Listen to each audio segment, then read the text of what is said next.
What's good, family? Welcome to Wisdom Wednesday, where we have random quotes that help you grow. All right. I'm gonna get straight into it. Let's go. So, first up on some of the random quotes from some of the books that I'm reading is from the Bhagavad Gita we have. So, the quote that we have from the Bhagavad Gita goes as follows for Wisdom Wednesday. Number one is the ignorant work for their own profit, Arjuna. The wise work for the welfare of the world without thought for themselves. By abstaining from work, you will confuse the ignorant who are engrossed in their actions. Perform all work carefully, guided by compassion. So, y'all, just breaking that quote down from the Bhagavad Gita. Again, the Bhagavad Gita is, essentially a book of the Hindu Bible, right? It is a conversation between Arjuna and Krishna, Krishna being the Messiah of this time, right? This is just spiritual doctrine, period. You probably see this all across, but it's also just deep and real. Some of the wisest people work for the betterment of society and the world. When you're giving what you got to the world for the world's benefit and not just your benefit, again, like I said in previous weeks, you're doing God's work. And when it says by abstaining from work, you will confuse the ignorant.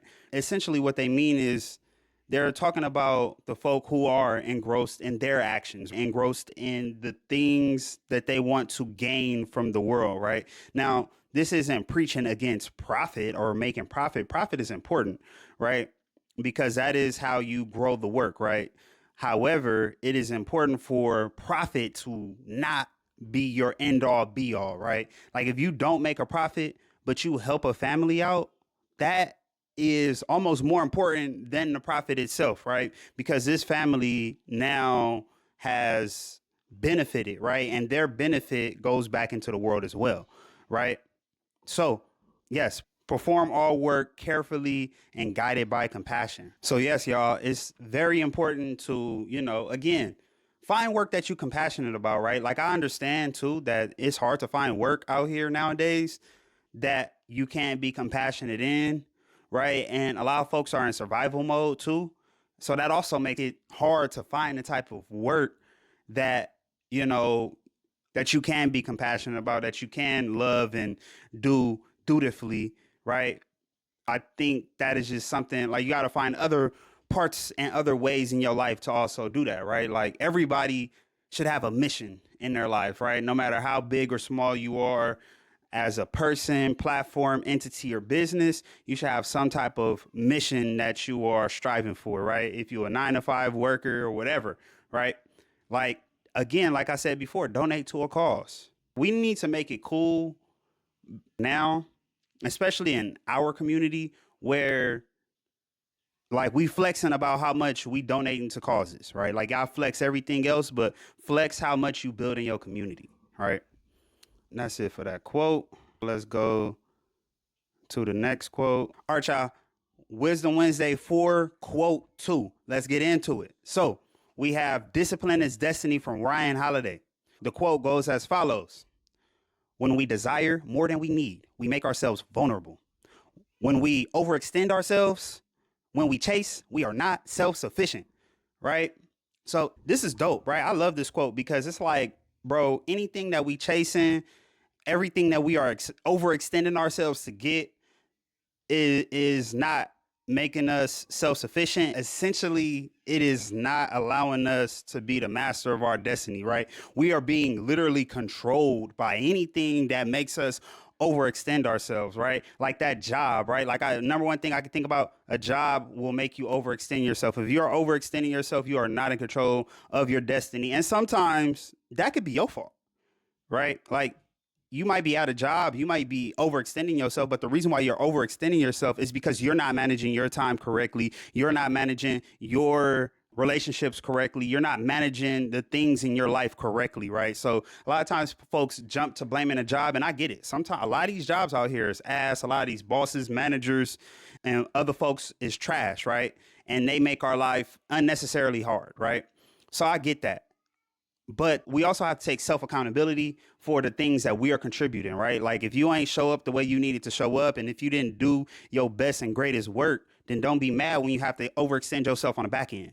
Self-sufficiency is important, right? When you are managing everything correctly and on point, things flow, right? And when you have not just like your personal and internal flow, but you have like the external flow where the things that you are working on in your life are all in flow because you planned it that way and you worked it to be that way. And you are strong enough and smart enough and intelligent enough to manage these things and have these things come together in this order. That is self-sufficiency. Stop blaming other folks. Stop blaming the job. Stop blaming all these other things. Manage you at the highest and best rate that you can, and you won't have anything to worry about, right? So that's that quote, y'all. Discipline is destiny. This is from my Readwise. Readwise is an app that aggregates all of the quotes that I get. And so, I'm just disseminating them from there, from the top ones that I found for the week. So, y'all, Wisdom Wednesday 4, quote 3.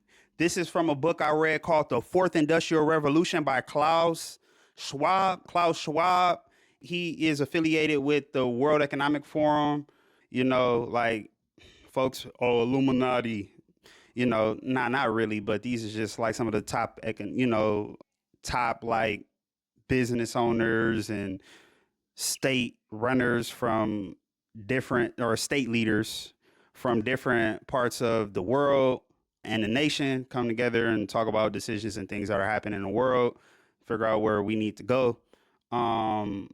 Some folk got their thoughts about them. I don't have a lot of thoughts about them at all. I haven't looked into them, but I definitely did read this book because I also read a book called The Third Industrial Revolution, right?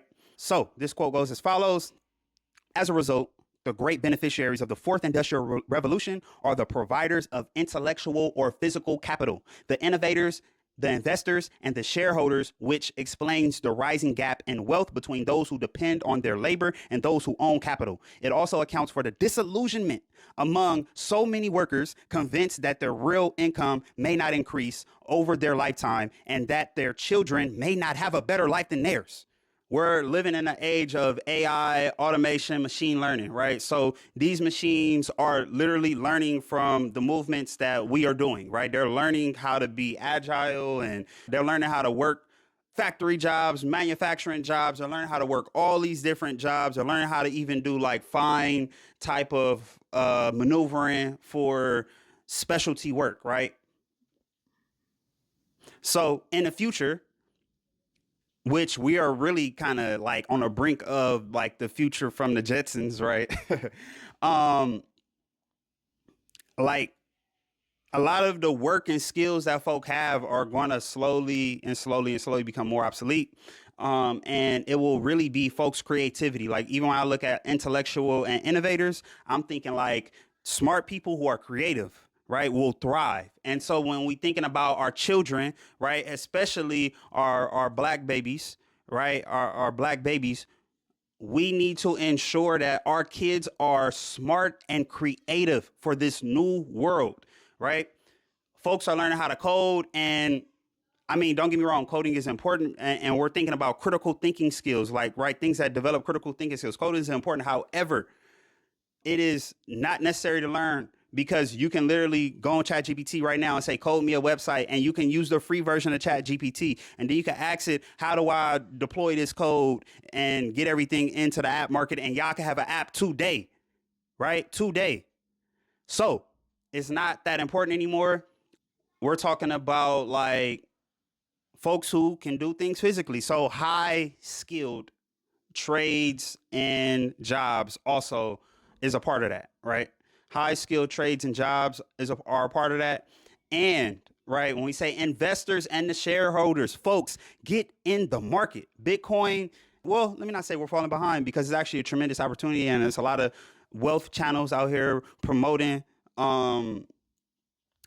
economic freedom, economic equity, right? And folks getting into the market, right? Earn Your Leisure, Wall Street Trapper, Aristotle Investments. Like, go get one. Go find one of them dudes, man. Like, I've made money in the market. A lot of people make money in the market just based off of their free advice. for Market Mondays, Trapping Tuesdays, and the advice that Aristotle Investments gives. Please follow that, right? The second part of the quote, and just to touch back on that, y'all, very important that we get into the market, get into these companies that are driving the innovation and creating the technologies in the world, because as they grow, your wealth grows, and wealth is still growing, right? And there is becoming a wealth gap, right? And things are also becoming more expensive.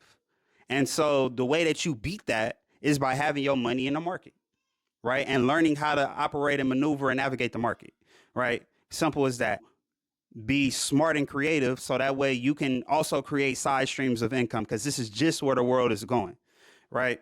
Second part of the quote also accounts for disillusionment again among many workers. I kind of just touched on that, right? Like, we have a wage stagnation. Wealth is still growing, right? For the top richest folks who are creating things and implementing them that everyday people are using.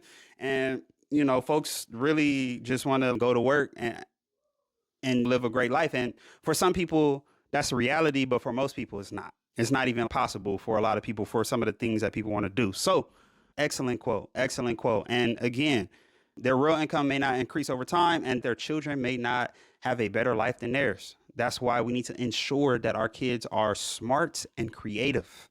Feed those things in our kids, y'all. Feed them. Okay, next quote. So we have Wisdom Wednesday 4:4 from a book called The Art of Impossible by Stephen Kotler. Just a real quick background on the book itself. Stephen Kotler, you know, he studies the neuroscience behind peak performance. So like literally like what goes on in the brains of people who are peak performers, right? So this quote goes as follows. When we are scared, the brain limits our options to the tried and true. It's the logical, the obvious, the sure thing we know will work. When we are in a good mood, it's the opposite. We feel safe and secure. We're able to give the ACC more time to pay attention to weak signals.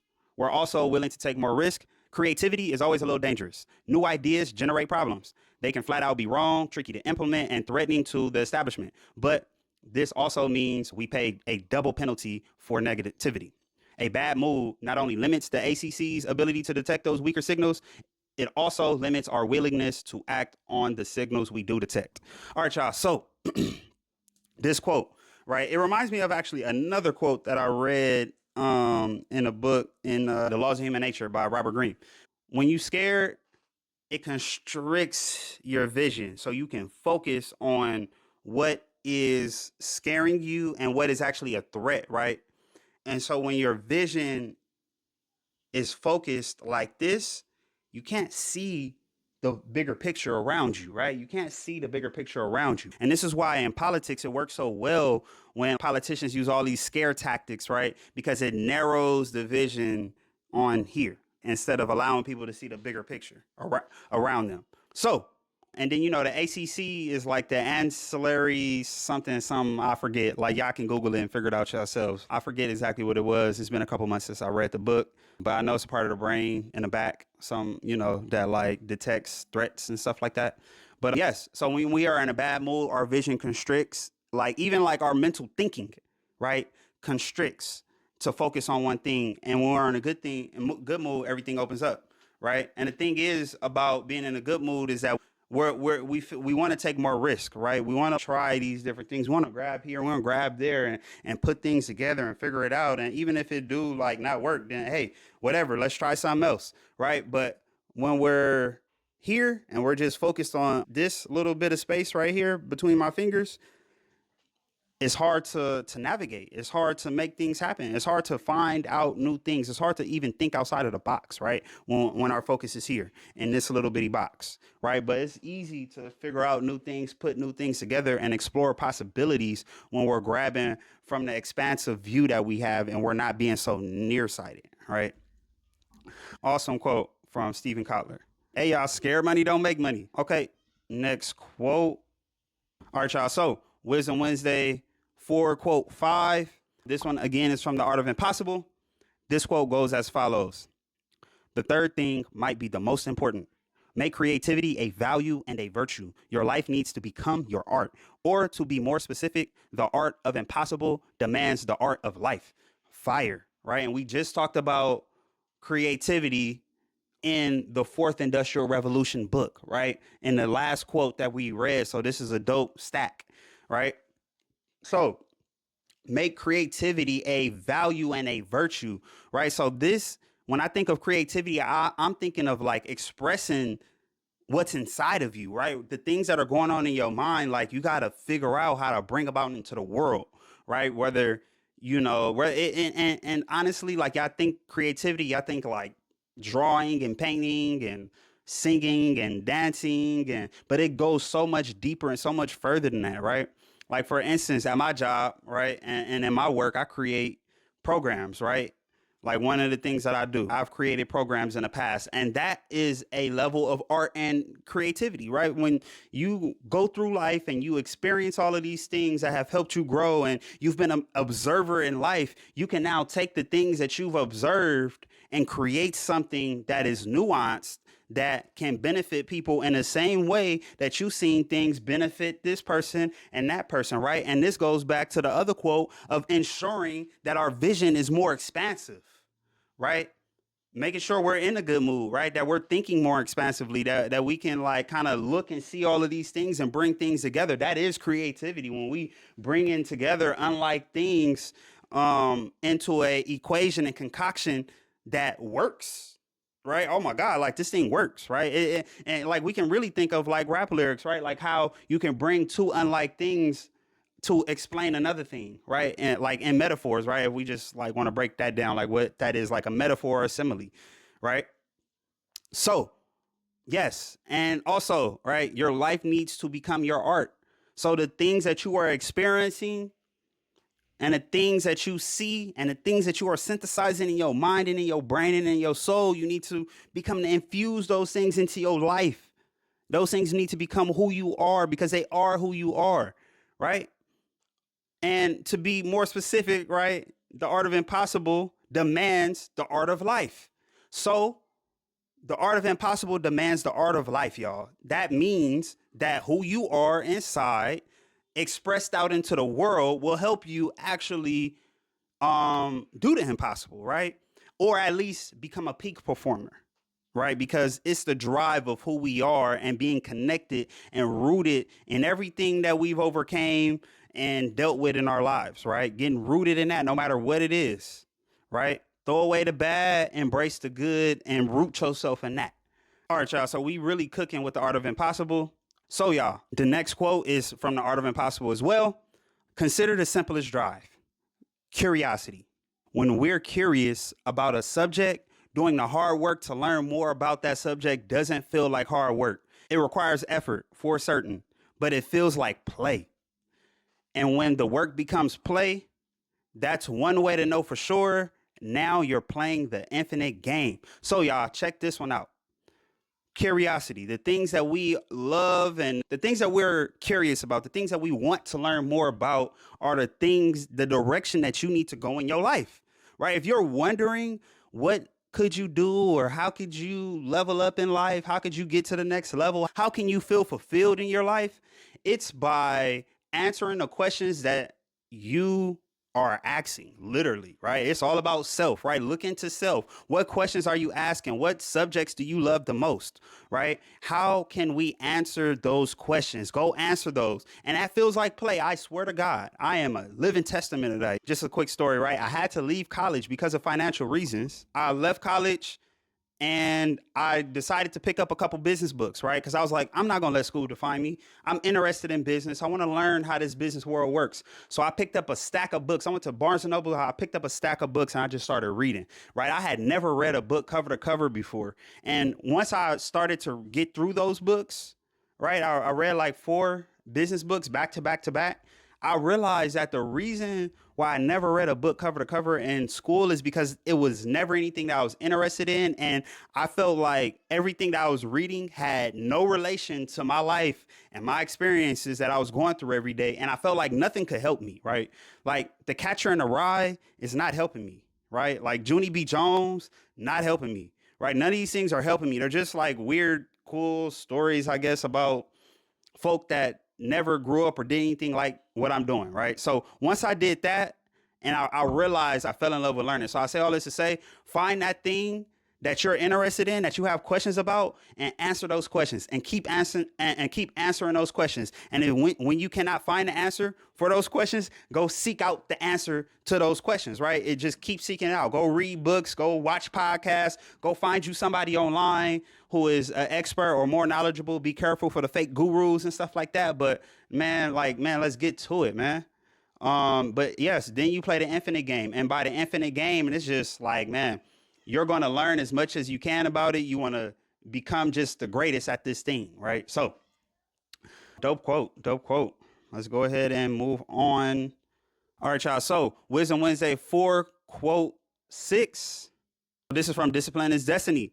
And it goes as follows. Of course, some things like our principles cannot change, but everything else, we have to be strong enough to adjust and adapt. Least we end up angry, bitter, and impossible to work with, right? So, y'all, this is deep because this relates to today, right? It's a lot of rigidity in today's society, and rigidity is basically like folk who are really stuck in their own boxes of the way that they think, and they cannot update and adapt to the new world, or they just can't adapt to how things are changing or how things need to change.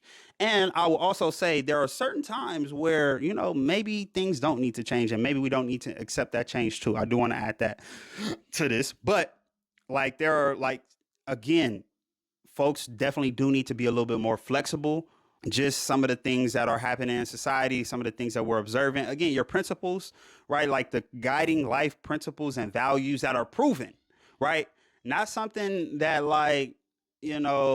is just like, sometimes I have also a saying personally, I say folks are stretching the principle, where you have this self principle, but that self principle is holding you back, or it is degrading the space that you're in because you're just holding so tight to a negative principle that is not necessarily serving you, right? But at the same time, the guiding principles that work and that are virtuous, hold tight to those, right? But again, everything else, we got to be strong enough to adjust and adapt. That means strong enough within ourselves, right? Like computers come around and you got certain old folks who can't use computers, who I don't do computers, right? That was a thing 10 years ago, right? 12, 15 years ago. I don't do computers. Now look at the world, right? Now folks is becoming millionaires off of computers. I mean, people been becoming millionaires off computers even 10, 12 years ago, but now folks is becoming millionaires off their phones and using technology. And you got those folks, I don't use computers. I'm not good with technology. Well, get good with technology, right? But that's just an example,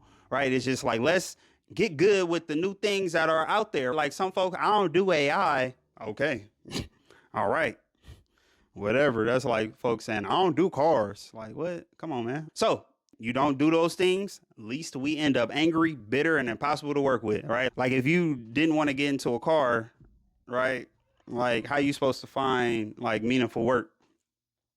You're going to have to drive somewhere or ride in an Uber or something, right? In this new age right now, how you not going to work with computers? You're literally impossible to work with if you say you don't do technology or computers. And those are just some examples that I've heard that I got off the top, right? So yeah, discipline is destiny. That quote, fire quote, and just almost like a warning to people. Yes, keep your principles and your virtues, but everything else, be ready to adapt and change and update, right? I always say update, look for software updates, right? It's change, modify, or die, literally. And then we got one last quote, y'all. Wisdom Wednesday 4, quote 8. This is from The Masculine in Relationship by G.S. Youngblood and Dr. Robert Glover. So this quote goes as follows. In contrast, the masculine man's nervous system is settled, even in the face of challenging stimuli. He consciously chooses his reactions, words, and movements. He takes outside input, but is not thrown off course by it. He knows what he wants and pursues it, although hopefully without going to the extreme of excessive stubbornness, narcissism, or ego. He definitely does not go through life trying to please everyone else, though he may choose to serve others as he sees fit based on his own values, right? Super fire quote, super duper fire quote, y'all. So right? We talk about the masculine man's nervous system is settled, even in the face of challenging stimuli. I mean, even in the face of, your lady arguing at you, even in the face of your boss coming down on you, even in the face of challenging circumstances at work that are really got you riled up inside. You always are under control. That is a masculine man trait, being under control. And we're not saying that, that's only subjective, it's only men, everybody, right? But for a masculine man, very important that he stays under control, chooses his reactions, right? So sometimes, right, you might choose to go off on somebody. And sometimes you might choose to be quiet, but as long as that's a choice, because when it's a choice, you can live with it forever, right? It don't matter. Like, I can go off on you and say mean things. And if I chose to do that, that means tomorrow, the next day, and a month from now, I'm going to be cool with it. But if I didn't choose that and I allow the jar of darkness to just fall off, the lid to fall off, and me to let out all these things I didn't mean, I'm going to be mad about it tomorrow. I'm going to be mad at myself later on in an hour, all those things, right? So always be in control, right? Respond versus react, y'all. He takes out input, but is not thrown off course by it, right? So this means that like we can take advice and that advice does not throw us off of our whole course and we're making drastic decisions based off of advice or even examples that other folks said, right? It's like, no, we can take the knowledge and the advice and the intelligence from the advice and apply it in a meaningful way to what we're already doing. He knows what he wants and pursues it, although hopefully without going to the extreme of excessive stubbornness, narcissism, or ego. So we know what we want, but we're not about to abuse anybody or anything in the pursuit of getting what we want, right? We're going to do it righteously, virtuously, and within our own principles, right? And he definitely does not go through life trying to please everyone else, though he may choose to serve others as he sees fits based on his own values. So you're not a people pleaser, right? But if somebody has a mission and a goal and an objective that is very common to the one that we're pursuing, that I'm pursuing, right? Another person does, or another organization or business or whoever does, and they already have the steam rolling and the train rolling, why would I try to reinvent the wheel? If you align with my values and my principles and my virtues, it makes perfect sense for me to go work with you, even if I got to work under you for a little bit until I can prove, build, and show who I am. So that way I can have autonomy in the work that I'm doing. Right.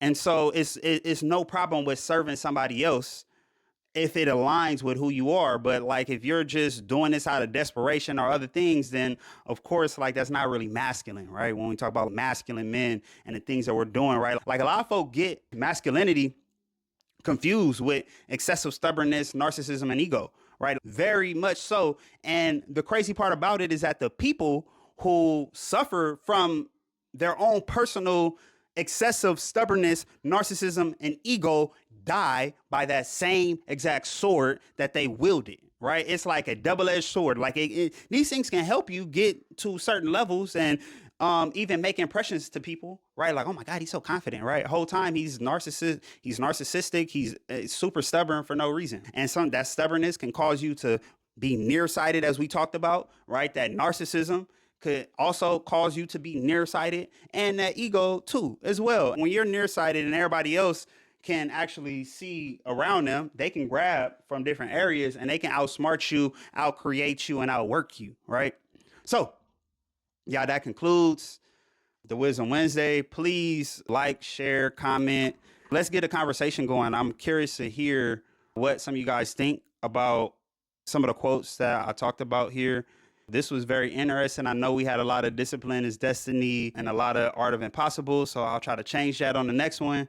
But yes, y'all, this one was dope. I actually loved all of these quotes. Of course, like these books I read, stuff I highlighted, but super dope, y'all. Again, please like, share, comment. Please comment, because I'm actually interested to see how you guys think and what you guys think about some of these quotes. Also, I want to mention I am reading all of the spiritual books this year, starting with Hinduism. So I'm just going in chronological order from the different books. So hopefully, y'all find some value in the Gita. The next book I think I'm reading is I don't even know how to pronounce it, Upanishads. And then I'm going to read the third book. And then I think I'm going to move on to the next religion. But Yeah, y'all, that's pretty much it for this Wisdom Wednesday, Wednesday 4 in the books. Again, please like, share, comment, subscribe, like let's promote knowledge, right? Like that's what I'm on a mission to do. I'm on a mission to promote knowledge within my community, right? And I mean, all adjacent communities are fully welcome, but like I'm really committed to figuring out a way to make knowledge and wisdom cool in my community. That's really it, y'all. So, that's a part of my mission, right? So we're gonna keep the train going, share it with your folks, right? Some of these quotes you might need to send to your folks, so send some of these quotes to your folks. And without further ado, y'all, peace.